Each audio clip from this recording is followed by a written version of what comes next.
Hello and welcome to the third session in our AKYSB Nurturing Future Leaders speaker series. We are so excited that you've decided to join us this Sunday evening, and we are sure that you are going to enjoy this amazing session with our brilliant speaker, who I will introduce in just a moment.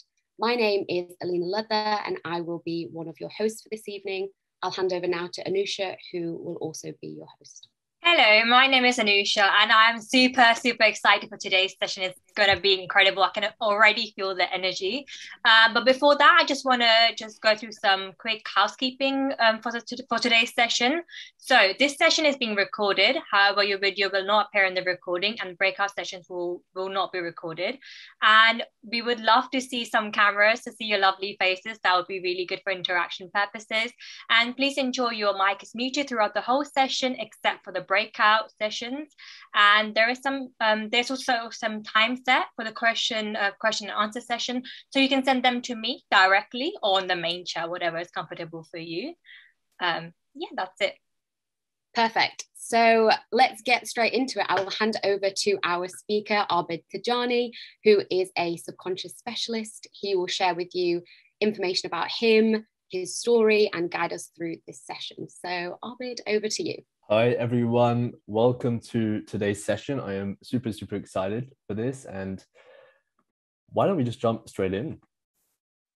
So first of all, thank you. Thank you all for taking some time out of your weekends to come, to interact and to learn. You know, just the fact that you guys are here, just the fact that you guys here have shown up really speaks volumes. So really thanks so much for doing that. I'm so grateful for that. And hopefully my intention is just to share some insights that I've learned on my own journey, in the hopes that it better enables you to live a more fulfilling life.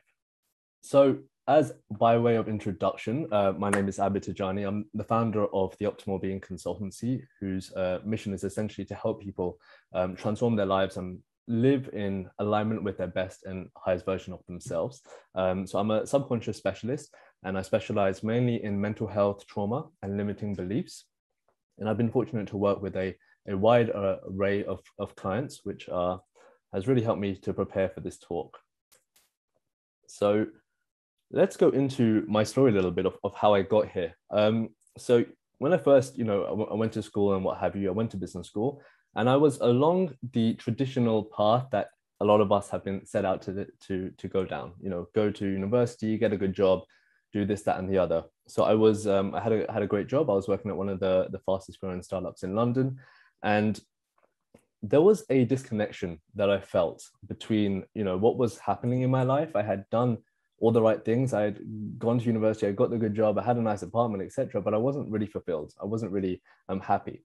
And these questions were pondering my mind, like, why isn't this happening? And then, oftentimes we have questions and we get answers by way of events. So there were two events that really kind of woke me up from this. The first of which was one of my mentors, who was a successful banker out in New York, and he had a quadruple bypass at a very young age. And that really woke me up to, what am I doing with my life? Is this what I want to be doing? And then I had one of my close friends who had a nervous breakdown at the age of 23. So she was really young. And these events never left me for that period. And they really woke me up. And I was like, okay, there must be a better way of dealing with illness, specifically mental health. And with that question in mind, I decided to pack up my life in London, and I bought a one-way ticket to East Asia to take some time off to recenter, to reflect, and reconnect with what it is I wanted to do. And, had that burning question: how do I actually help people who are going through this kind of stuff? And that led me to a few-year journey where I was fortunate to be able to travel and learn from some amazing teachers around the world. And that sprung up or birthed the Optimal Being Consultancy. So let's go into what exactly is the subconscious. It's a buzzword that's often used a lot, and my intention is hopefully you get a deeper understanding of what this is. Now, I want you guys just to speak in the chat, just to type down, with regards to conscious mind versus subconscious mind, how much as a percentage do you think the subconscious we operate from? So just write down in the chat any figure that comes to mind for yourself.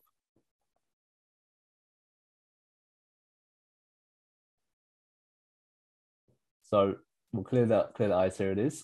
So we operate from our subconscious mind 95% of the time. So 95% of our awareness is from the subconscious mind, which is a part of our mind which we are not aware from.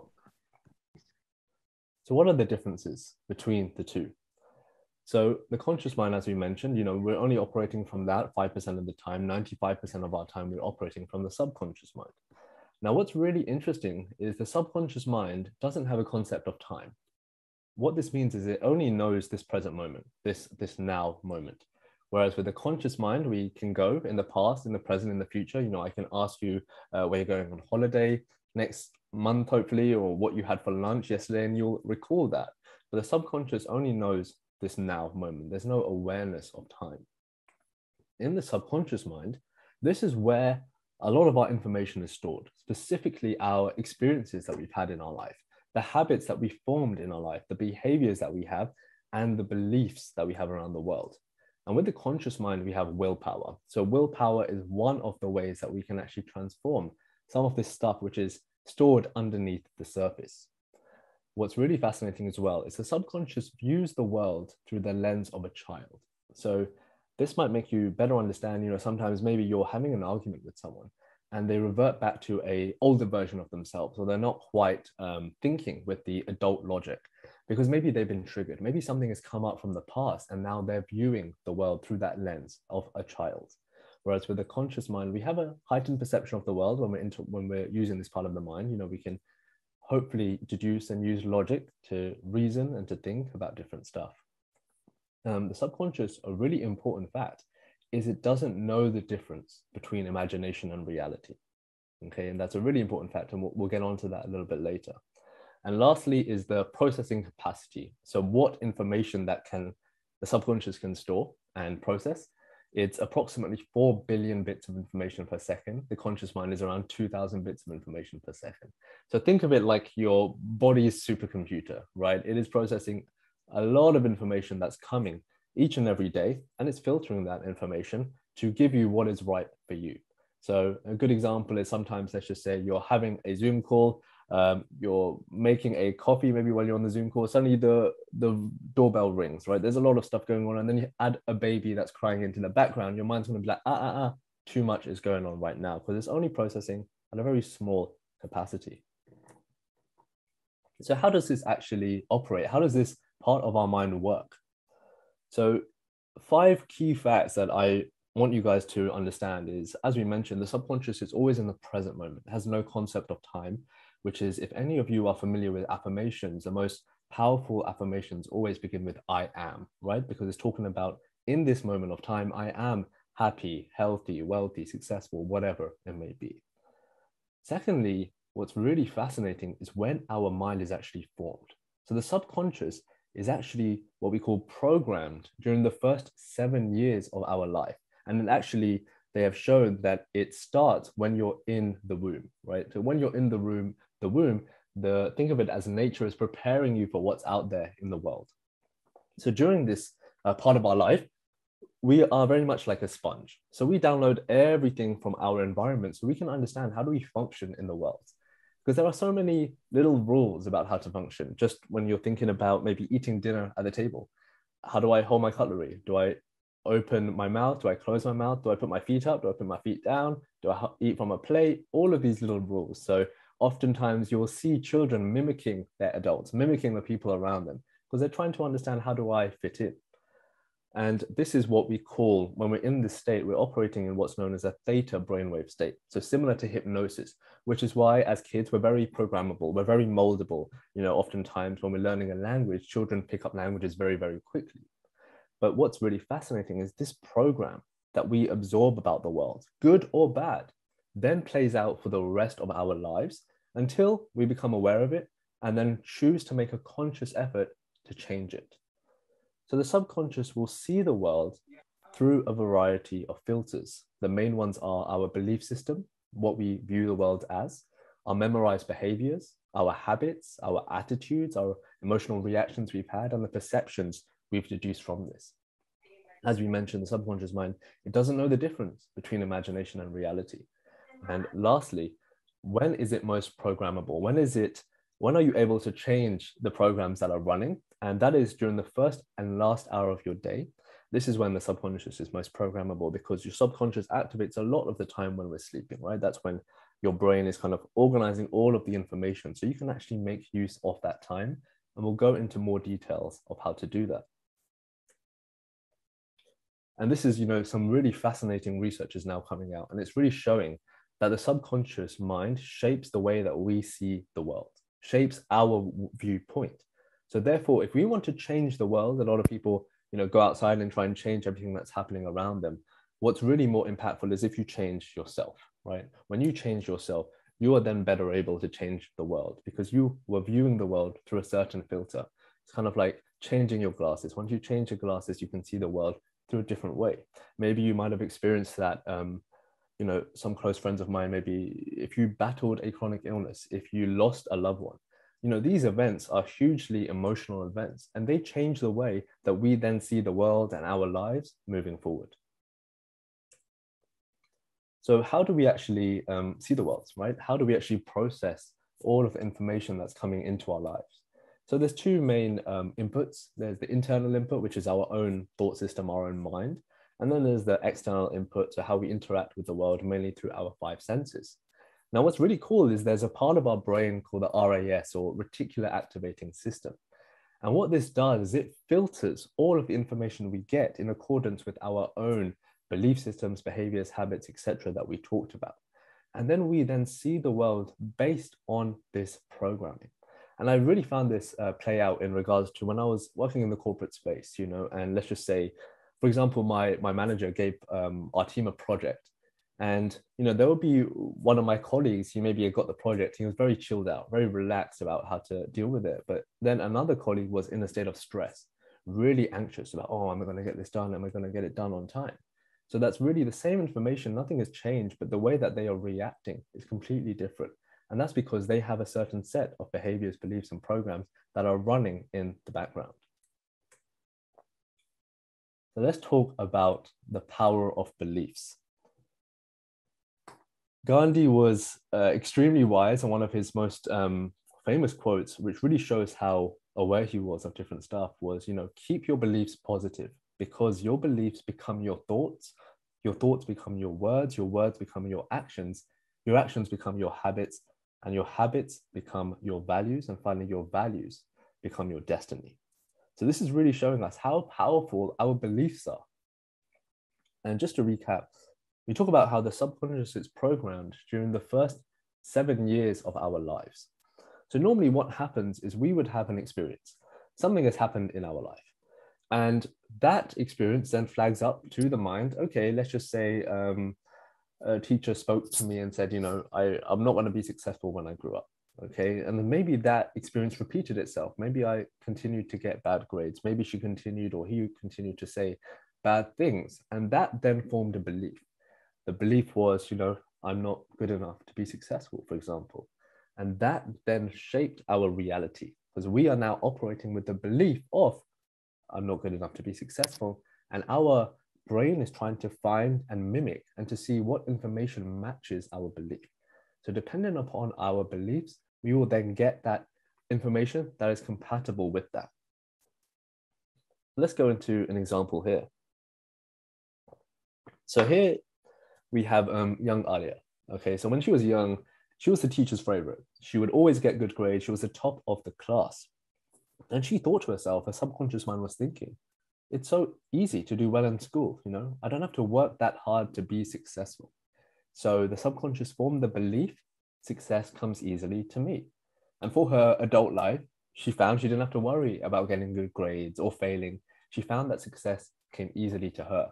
And maybe someone like this. Maybe that, no matter how much work that you put in, they can just read a book or read the revision notes, and they get into the exam, they get a higher mark than you. I certainly found there were a few people in my university like that. And, I would speak to them and he would say, it's just so easy for me to revise. That was his belief. It's so easy for me to just do well. Whereas here we have young Sophia. So when she was young, she took a little bit longer to learn than her classmates. Her teachers would tell her that she wasn't going to be successful when she grew up. And this repeated itself in her life. And she created the belief I'm not good enough to be successful. So for the rest of her life, she found that no matter how hard she worked, she always seemed to struggle. Her confidence in herself was low. So there's really, a lot of us here on this call are leaders in our respective fields. So this really just makes you think about the language that we're using, especially around children, especially around programmable adults, young adults as well, and really making you second guess, what words am I saying? Are they empowering the individual, or are they limiting the individual? Because there may be instances in your life when someone has said that one remark, that one comment, which may have been a throwaway comment, but it lingered in your mind, and you dwelled on it for hours, days, weeks, even months, right?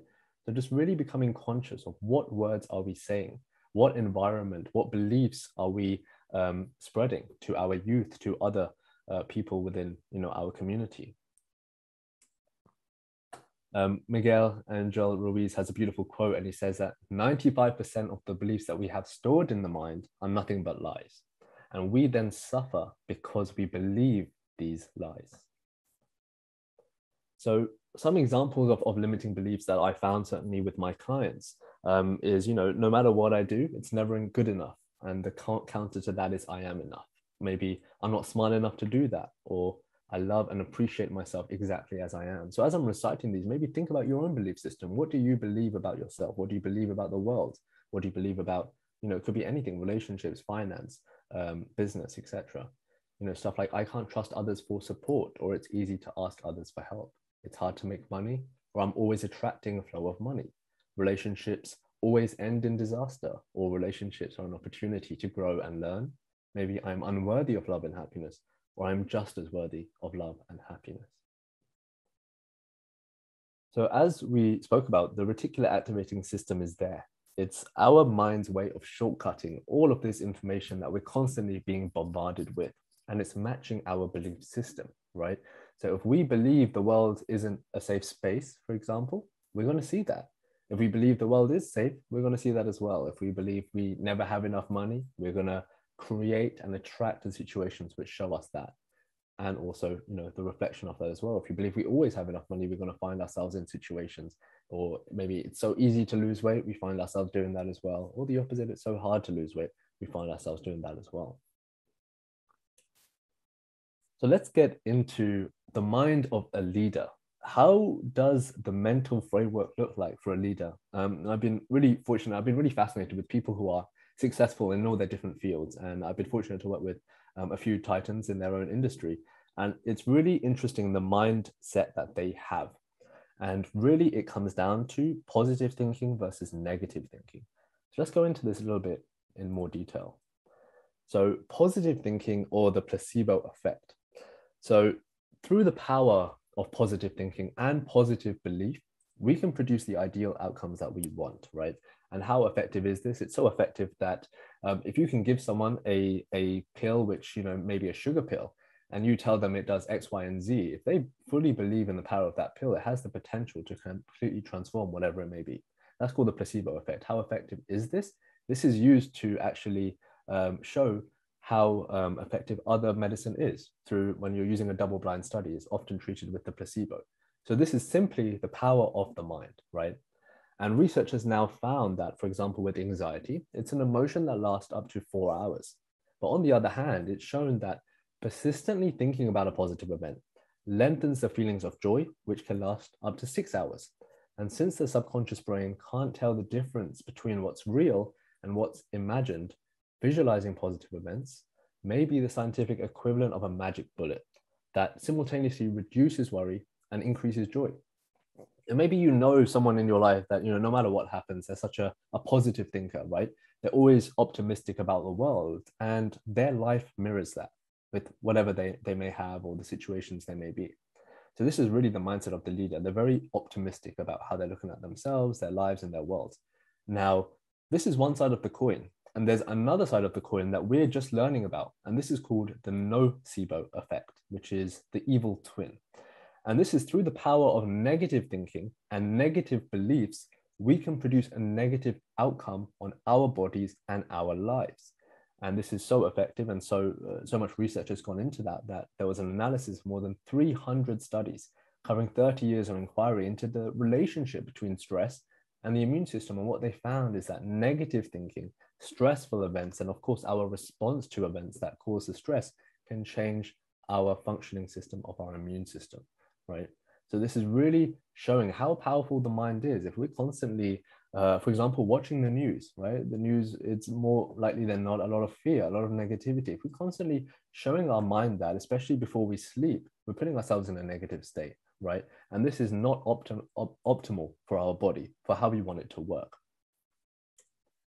And there was a absolutely fascinating study about the power of visualization. So in this study, it was conducted by Dr. Biaso in University of Chicago. And what he did is he split up the college basketball team into 3 groups. And he tested each group with his theory, talking about, this power of visualization. If you work with, or if you're familiar with athletes and what have you, visualization is a very key component of them playing the game. So what he did is in the first group, he asked them to practice shooting the basketball into the hoop every day for just an hour a day. The second group, he asked them just to visualize themselves doing it, but not actually do any physical practice. The third group was a test. They didn't have to do anything, right? So after 30 days, he tested them again to see what had happened. The first group who practiced every day, as you would expect, they improved by 24%. But what was fascinating is the second group, who didn't actually do any practice, they simply visualized themselves doing that. They improved by 23%, yet they never touched a basketball, right? So this is showing that their neural pathways in their brain had been conditioned to support the belief that every time I shoot, I score. And the third group, they did not improve, which is to be expected. Oprah Winfrey has a beautiful quote, which is, I think, one of the most amazing revelations of this century. And that is the greatest discovery of all time, is that a person can change his future by merely changing his attitude, right? So our attitude determines our life, which is really what I'm trying to get you to understand. So we're going to do a very quick breakout room. I appreciate there was a lot of information that I just spewed at you. So just going into a quick breakout room, just quickly introduce yourselves. And I just want you to share, what is the biggest insight that you've had so far? We have some titans of industry. We have very successful people in all their different fields. And I just want you guys to drop in the chat, what do you think these guys have in common besides the obvious? What do you think they have in common? All of these different people in their different arenas. All right, lots of different stuff coming in. So what they all have in common is they're all religious believers in their morning routines. They all have specific morning routines which they tend to every single day. So this is a really big revelation with regards to leadership, and that is leadership begins in the AM, right? It begins that first, as soon as you wake up from the bed, what is it that you do in the morning? For a lot of people, they are in a reactive state, which means when they get up, they're reacting to the world. Maybe they're going to their emails, they're tending to their children and what have you. And they often find that as the days and weeks go on, this is how they're living their life, in a reactive state, rather than being proactive, rather than actually thinking about how do they want their days to go, their months to go, their years to go, and their life to go. So Hal Elrod, he wrote an amazing book called The Miracle Morning. And when I read this as a young kid, it really opened up my eyes. And he talks about how you wake up each day, and your morning routine or lack thereof will dramatically affect your levels of success in every single area of your life. So by simply changing the way you wake up in the morning, you can transform any area of your life faster than you ever thought possible. And I certainly found that as a young kid. There's a lot of stuff that everyone has to deal with, especially young children now, with regards to work and school and university. And, I found that if I optimized my mornings, if I started my day in the best way for me, I had a better day. And once you conquer the day, you conquer your life. So I want to introduce you to what I call the hour of power. This is something that I've been using for over 10 years now, and it's really completely revolutionized my life. I've also introduced it to a lot of my clients' lives, and it's really transformed their life. And the understanding behind this is, it goes from the Pareto principle. So if any of you are familiar with the Pareto principle, it's the 80-20 rule, which is a unconscious law of nature. And what it shows is that 20% of our efforts give us 80% of our results. So an economist back in the day called Mr. Pareto, he found that, on a farm, 20% of the land yielded 80% of the crops. And this also branched out to other areas. So for example, in business, it might be 20% of your customers give you 80% of your revenue or what have you. So the idea is when you optimize your morning, you're getting 80% of the success of the day in that small amount of time. And with leaders, what they do understand is similar to when you're going on an airplane. For you to help someone else, they never say for you to put the oxygen mask on someone else first. They always say put the oxygen mask on yourself first and then help others to do that. The reason being is that as a leader, if you want to better help everyone else, you've got to make sure you've helped yourself first, right? So similar to how with the glass over here that's overpouring, when you're tending to other people in the world, you want to be giving from a glass that is overpouring with all the good stuff in your life, rather than a glass that has to be filled up, right? Rather when you're having a lack of energy, not having a good day or what have you, you might find that you're not as optimal as you can be. So this morning routine, which I'm going to break down for you so you guys can really understand how this works, will hopefully allow you to give from an overpouring cup. And what's really interesting is with the morning routine, what we're trying to do is we're trying to conquer our energy for the day. And quantum physics has now shown that everything is energy, everything is information that's constantly being transmitted. And you can see here, they were doing different scans of different people and their different emotional states. And you can see the different heat maps that's being given off when they're in a certain emotion. So what we now understand about emotions, about frequency, is that every single emotion carries a certain frequency with that. So you might understand this as when you're feeling sad, when you're feeling depressed, it's a heaviness in the body, right? It feels heavy in your chest. It feels heavy in the body because that emotion weighs on you. Whereas if you're feeling joyous, something amazing has happened, there's a certain lightness to you. There's a certain vigor with how you're going around the day. And what we're trying to do with this morning routine is optimize you for the higher levels of these emotions, for being in states of joy, peace, love, happiness. And when you conquer the day, when you start the day like that, the rest of the day will follow suit, just like a domino effect. And I'm sure, we've all had bad mornings, right? There may be that day we've woken up wrong side of bed, something has happened, something has ticked us off in the morning, and that whole day we're just reacting to what's going on, right? Or conversely, maybe we've had a really good day. We woke up right side of bed, we had a beautiful chat with our loved ones. Maybe we had some time to take care of ourselves, to exercise, and we found out that whole day went by really effortlessly. We were on the best form. So how can we actually bring this awareness into our lives? So in the Hour of Power, kind of formula that I've used for my morning routine is the 20 by 20 by 20. So this is actually using the 20 minutes of our day to tend to our mind, to tend to our body, and 20 minutes to tend to our spirit. So with the body, okay, so you can imagine you've been asleep for, hopefully you've had a good night's rest, 8 hours or what have you. And you've been in a sedentary state. Your body hasn't moved, okay? So the first thing that you really want to be doing is moving the body, spending at least 20 minutes moving that body. So what happens when you're doing this? You're cleansing the cortisol from the body, the stress hormone. And at the same time, you're increasing your dopamine, your serotonin, the feel-good hormones, which then elevates your metabolism, gives you more energy. And this allows you to become more focused, to become more productive, to have less stress and live longer. If you notice, a lot of leaders, when they exercise, is the first thing in the morning because they're getting their energy and their emotional states ready for the day. So how does this look for you guys? And as I'm going through this, maybe write down what resonates with you, right? And this is not a prescription. It's not a one size fits all. We're all unique individuals, and there's unique routines for every single one of us. So these are some things that are researched and proven to really help with the body. So if you're a active person, it might be doing some quick weights. It might be doing a yoga flow. It might be just stretching out, just stretching, a little bit of stretching in the body.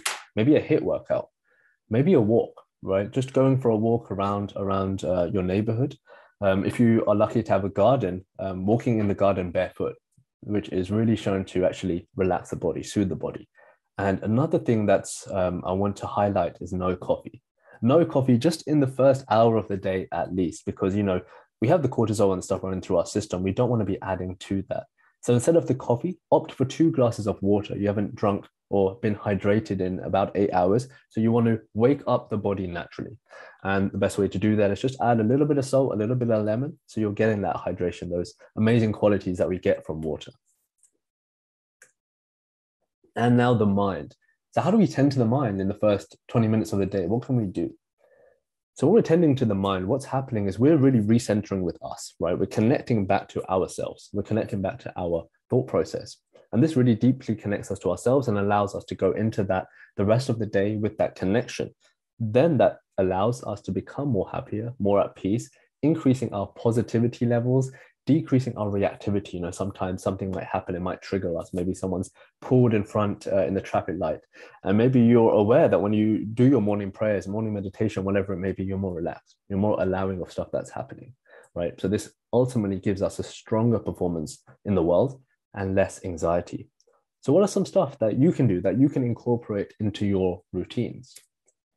So meditation is incredibly powerful. We know about this in our faith as well. And just spending some time to go in, right? Go internal before we go external, I like to say. So before we tend to the outside world, tend to ourselves. Another amazing, well, this is obviously, we're getting into the winter months, but having the hot, cold shower, we're hearing a lot about cold therapy now and how this is actually increasing the immune system, allowing us to cognitively be higher performers. So, when I first started this, I would just end with a cold shower. And, now I condition the body to be able to jump into a cold shower. And this is really preparing the mind for whatever it's. It might be a puzzle, maybe doing a little puzzle, a little bit of Sudoku or whatever it may be. It could be reading 10 pages just to actually activate the mind, just to give you something to think about for the day, give you a little bit of inspiration. Could be watching a motivational video or maybe learning something new. And as you see, the top right says no phones, right? So in that first hour of the day, we really not want to be utilizing our phones, because oftentimes one of my clients told me that, when he's checking his emails are everyone else's to-do lists for him, right? So in that first hour of the days, you want to be tending to yourself. And the phone is when we're going on to that, we're tending to the world. And we're now seeing a huge increase in mental health with our younger Jamaat, our younger kids, and the younger generation that's there. And oftentimes when we understand that when you're waking up in the morning, scrolling on Instagram, scrolling on Facebook or what have you, you're really showing to your subconscious, which is viewing the world through the child. Maybe you're seeing someone in a nice holiday with a new car, whatever it may be, and you're signaling that I'm not enough, right? So you're subconsciously saying this to yourself, whether you're aware of it or not. So in that first hour of the day, we really want to have no phones. And, we recently had that social media blackout, right? Where there was no WhatsApp, there was no Facebook, and all of this went down. And what was your emotional state when this happened? Were you anxious that you couldn't connect? But what I found is a lot of people were telling me in my clients' work and just speaking with friends is that they actually felt calm. They felt they did not have to respond to everything. They didn't have to keep themselves inundated with all this new information that's always happening. And then we move on to the spirit. So this is really our deeper connection with the divine, remembering our place in this world, and really getting in touch with a larger impact that we want to have in this short life, which it is very short, increasing our inspiration, hopefully, and making us very aware of why we are doing the things we're doing. A lot of the times we're on autopilot. We're just reacting to the world and not actually having an awareness of why are we doing what we're doing? What is the means to the end? What do I want this for? And in doing so, we're grounded in that highest version of us. So what are some things that we can do? Gratitude. If any of you are followers of this kind of work, you'll know that gratitude is an absolutely amazing emotional state. And they say you can't be depressed and grateful at the same time, right? So just in being grateful, you're signaling to the mind the positive things you have in your life. Because the truth is, our minds are more programmed to see the negative in the world. So this is a constant thing we have to do. We have to brainwash ourselves for the positive that we have in our lives. And the fact that, everyone on this call, truth is we're in the top 10% of the world, right? Especially with what's going on right now. There's people that don't have food, don't have a bed, don't have a family. They're not living in their own home countries, right? All of this very minuscule stuff, which a lot of us, maybe we take for granted. I know I certainly did in my past. And just expressing the gratitude for the simple things we have. It might be a warm bed. It might be waking up to our loved one. It might be food on our plate in the morning, a fridge full of food, whatever it may be. The next thing could be showing appreciation to someone. Oftentimes when life happens, someone becomes ill or what have you, we never realize that we never actually showed them how grateful we were, or how appreciative we are for that person. So it might be writing a note, might be sending a text after when you're on your phone, just to say someone, I really appreciate you in my life. It could be playing with your pet. A pet is a amazing tool for unconditional love, right? Normally with dogs, maybe more so with cats, but more than with cats, but they're showing you that love. So just playing with your pet. It could be tending to your prayers, right? Connecting with the divine, meditation, visualization, as we mentioned, the positive benefits of that, or even positive self-talk in the mirror, just talking to yourself and talking up to yourself. So this is what my morning routine normally looks like on a good day, on an optimal day. This is what I would be doing. So first thing in the morning is 20 minutes I'm devoted to my body. Normally it would be either yoga or a HIIT workout, which I would alternate. After I do that, I'll be going into my meditation and my prayers for the day. After my meditation and my prayers, I'll go into my cold shower, and then I'll finish off with a visualization. That will put me in a peak optimal state for the day. And I also want to say that sometimes we don't have a good morning, and that's okay too.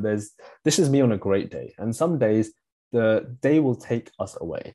But what I really want you guys to be aware of is, even if you can just 10 minutes to yourself in the morning. Tony Robbins says, if you don't have 10 minutes, you don't have a life, right? So just spending a little bit of time just to focus in on ourselves before we then go out and focus in the world. And then we are aware of what's happening in our mornings, because I'm sure you guys may have found in your lives that when you've had a good morning, people around you are like, oh, you're in a good mood today. What's been going on? So we want to continue that wheel, compound that over our time. And you can imagine, if we're having a good day every day, we're having a good life.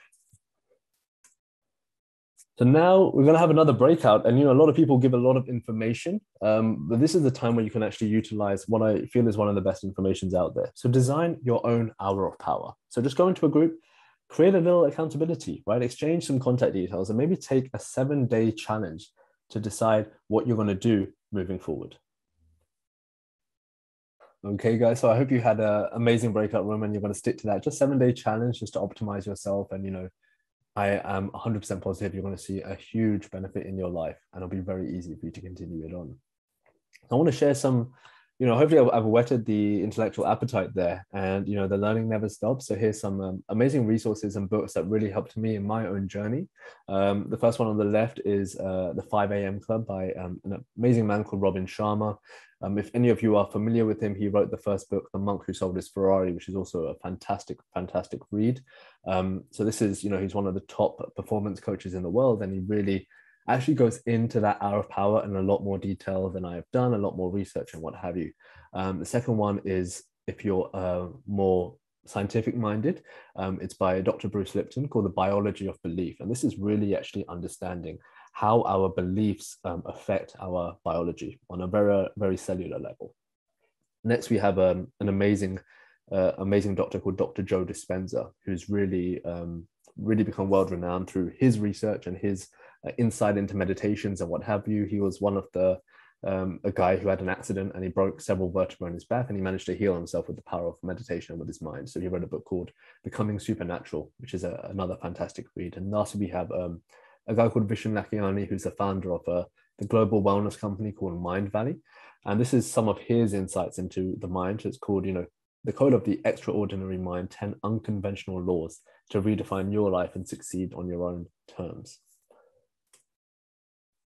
So guys, thank you so much for coming. Thank you so much for participating. I'm so grateful for each and every one of you. If any of you have or want to see where my work is, feel free to contact me, and my email's there. My website is there as well, and I have a podcast as well. So if you want to listen to a little bit more of my insights on more of the stuff that I mentioned. And I think we'll now move on to Q&A. Great. Thank you so much, Abid, for this excellent and insightful session. I think everyone agrees, and we were in our breakout session as well. Everyone was sharing such great information. So thank you. And I think you have made us realize and aware about how powerful our subconscious mind actually is. And I love like, you've given us small habits that we can implement in our daily lives. Like, they're no rocket science, small little habits like gratitude, 3 gratitude things that you can implement. And it's just like, the small decisions we make right now that leads us to become the person we are always meant to be, the true potential of us. Like, by doing these things, we can discover that. So now let's go to the question and answer. And if you haven't sent me the questions, you can still send it on the chat. But I have had some questions, so I will kickstart. So the first question is, Abid, for you is, how did your journey start in life coaching, and what was holding you back before you started this journey? Great question. So, I shared what had happened in my life, and I never, if you had told me 5 years ago I was going to become a coach, I would have said not possible. So, oftentimes what happens is there was just a trigger that happened in my life. There was something that woke me up from my current cycle, and I said there should be a bit more to life than just doing what I thought I was meant to be doing, and that led me to do this work. So sorry, what was the second part of the question? It said, like, what was holding you back before you started? What was holding me back? Oh man, so I always say to people, you can only help other people as much as you've helped yourself. So in my first year of coaching, oftentimes what you find is with clients, they bring out a lot of your own unconscious habits and stuff like that. So there was a lot of stuff. For me, it was actually one of the biggest beliefs that I had was, I'm not worthy to become a coach, right? I was young. Who are these people that are going to be, they're older, they're more experienced, they're more successful than me? How are they going to listen to me for my own advice and for what I've done in my life? So that was one of the biggest beliefs that I had to transform. And, once I did transform that, I found that I was attracting people who were older, more experienced, more successful than me. But that's once again just showing how powerful our beliefs are. So that was the biggest block that held me back. But yeah, not anymore. Perfect. Thank you so much. The next question is, it's more a statement and a question. So they said, like, it can be difficult to know if thoughts, experiences are commonly experienced by others or unique to yourself. What are practical tips for having conversations on mindsets and triggers with friends and family members? So we always say, especially with my work, I say you have to cultivate a safe environment, right? So you have to cultivate an environment where people feel safe to actually speak their mind, right? And that often happens when we are not emotionally swayed by what is happening. So when we're having those conversations, it's just oftentimes having the intention that this is what we want to have.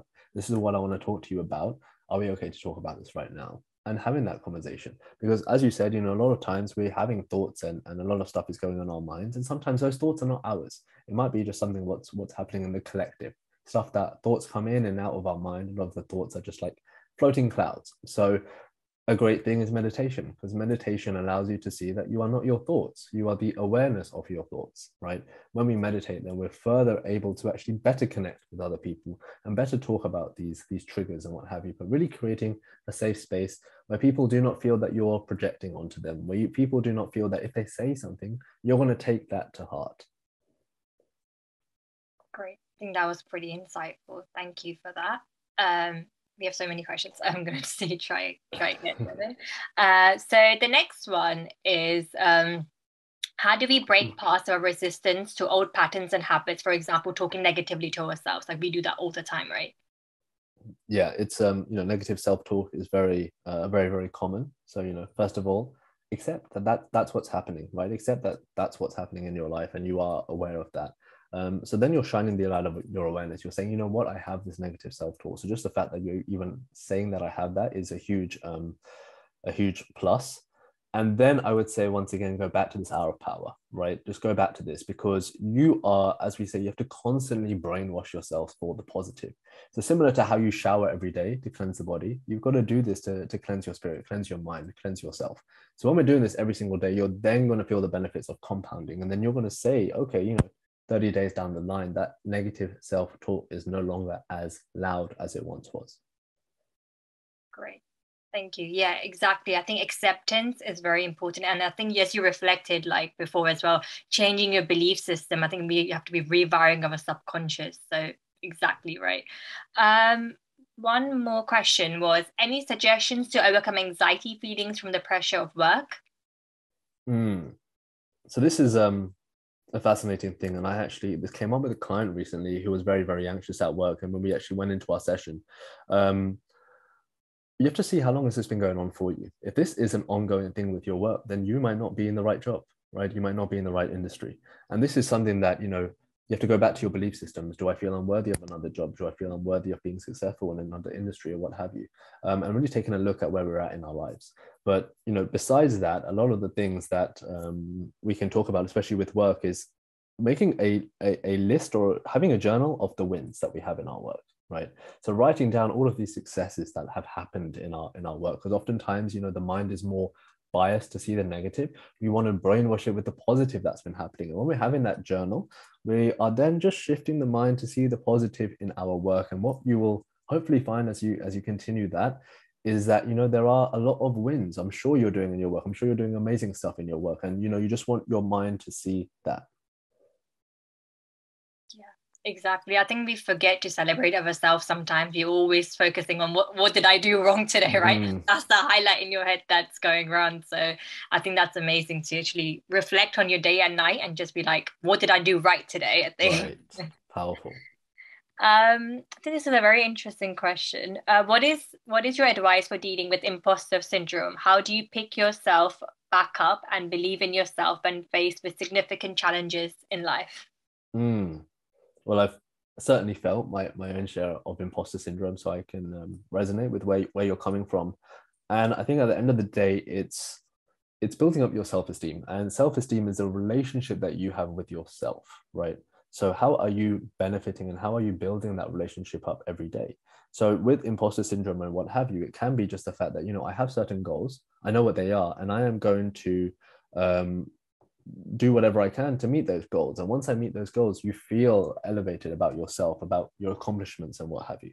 So when we're doing that, we're just slowly taking our mind out of the equation, because the truth is, and I'll be completely honest with you, I've been fortunate to work with some amazing people who are running very, very successful businesses, and they still have imposter syndrome, right? These are people who are running multiple 7-figure businesses or what have you, and they're still feeling that I'm not enough. So just appreciate maybe that it's not just you that feels this. Maybe you're just an entry-level position or what have you, but there are people at the top that also feel this as well. But once again, it's that constant programming of the mind that I am enough. That's essentially what you want to be twisting your belief towards, is I am enough to do whatever it is that I want to get done. Exactly. I think when you rewire yourself, your self-talks become that, and then you can't, then that's your new version of you, and then you can't go back. I think it's about training yourself, like how we trained our old self to talk negatively. You can train yourself. You can always change. I think that's the point you're trying to make as well. That's it. Great. So there is one question. So for someone who works irregular and inconsistent hours, example, sometimes night shifts, is there any research evidence you know of, Sean? Sorry, I'm going to repeat that again. For someone who works irregular and inconsistent hours, for example, sometimes night shifts, is there any research evidence you know of showing a difference between their morning routine versus someone who works more consistent hours? And if so, is there anything we can do to combat it? So with regards to the research, it's not something that I've looked into heavily, but there is a lot of study about the longevity of the body and the night shifts, for example, because our bodies are not designed to be working these late shifts. So what are some things you can optimize for? What is some stuff you can do? Ideally, not using your phone an hour before you're sleeping, so putting your mind in that relaxing state. Not using blue light. So blue light is stuff that's coming up from televisions, laptops, from the phones and what have you. So switching to low level lights, to orange lights, or maybe even you can use the glasses which stop blue lights from coming in. Maybe even using candles in my house. So you're actually programming your body to get into sleep time. And of course, using blackout curtains if you can, so you're not waking up the body. And first thing in the morning, you really want to be getting sunlight. Well, it's hard to do in England, but just getting outside because it's still bright, right? So you want to be waking up the body when you can, as soon as you wake up, if that's in accordance with your rhythm. Great, thank you. I think like not using your phone was like a game changer for me before going to bed, like an hour before. I tried it for like 2 days or something. I was like, I feel so much better automatically. Because when you have your phone, you're just like on your phone, like scrolling through. And the mind is racing when you're using the phone as well. Exactly. It stops you from sleeping for so long, and then you have dreams about the same thing. There is another question. What one advice would you give to someone who wants to pursue a life of purpose and calling but feels still stuck in their jobs? So I never say there's one advice or something that if you do this, everything will be solved. It's never like that. I think, again, we go back to acceptance, right? A lot of people feel they aren't where they should be. But the truth is you're exactly where you need to be to do what you need to do, right? So accept where you are in your life right now. Whether it is, for example, when I was researching one of these entrepreneurs that I looked up with, she said that, I was working as an office manager for several years. I didn't like it. I then went on and I worked in a waitress job. I didn't like it. I worked somewhere else and I didn't like it. But all of these things then allowed me to build a business because I had insights in different areas. And I needed that experience at that time to then start what I needed to do. So understand that, whatever you're doing right now, you are living a life of purpose. Just you being here on this world is purposeful enough. We don't need other things to validate ourselves. And this is a trap that we often fall in. We need the house, the car, the job, whatever it is to become valued. But the truth is you're valued and you're worthy just as you are. Once you accept that, then everything else becomes more purposeful. Exactly. I think we put so much pressure on ourselves, and that's the problem. And we have so high expectation of ourselves. I think it's a comparison world. Everything you're doing is just building you up, right? As you were saying, to maybe go to where you want to be. I think this actually links to the next question, is like, how can we become more kind to ourselves in today's world? And that'll be your last question, actually. So how can we become kind to ourselves in today's world where there's so much comparison in terms of where we are today in life and what we should achieve? So this is putting your blinders on to what everything else is making you feel you have to compare yourself to, right? So it might be doing a social media detox, going through the accounts and pages you follow and really being honest with yourself. Do these people make me feel better about myself, or do they not? If they don't, they're not worthy of your time. They're not worthy of your energy, right? So really cleansing all of the stuff that you're looking at that's actually constantly making you feel that I am not enough. So when we're doing that, we're just trying to bring our focus and our awareness back to our life. And when the focus is back here, then insight starts to come with how can I better improve my life or myself or my relationship with my friends or work or what have you. And those answers will come when the question is there. Amazing. Thank you so much, Abid, for this amazing Q&A. I think I hopefully helped a lot of people. It definitely helped me. So thank you. And I will pass it back to Alina. Perfect. Okay, well, that brings us to the end of our session. Now, please just hold on one moment before you log off of the call. I would like to say thank you so much for attending the session. I'd like to say again a huge thank you to Abid for taking the time out and for sharing with us your expertise and your knowledge, because I know I found it really, really useful. A couple of people asked in the chat, we will be sending the slides out after the session for those that missed some parts of it, or to go over the material again, and a recording, once it is ready, will be available for anybody that wishes to revisit it. So on some of the slides, you'll see that Abid has given out his contact information. So if you have any additional questions, then definitely feel free to reach out to him or on our AKYSB email account, which will also be within the slides. In addition, we will have some materials on the slides which you can reach out to for additional resources, additional support that is within our community, but also wider than that if you need any additional help. And last thing before you depart is that I would kindly request that you fill in the evaluation form, which I will ping in the chat now. It takes a few minutes, and I would really greatly appreciate the feedback so that we can keep holding these sessions, keep understanding about what you would want to see. Any additional information that you have, you can either ping it to one of me, my team, Abid directly, and we would be really happy to have a chat about it or act on it. But again, please access the evaluation link, and thank you so much for your time this evening. Have a great week.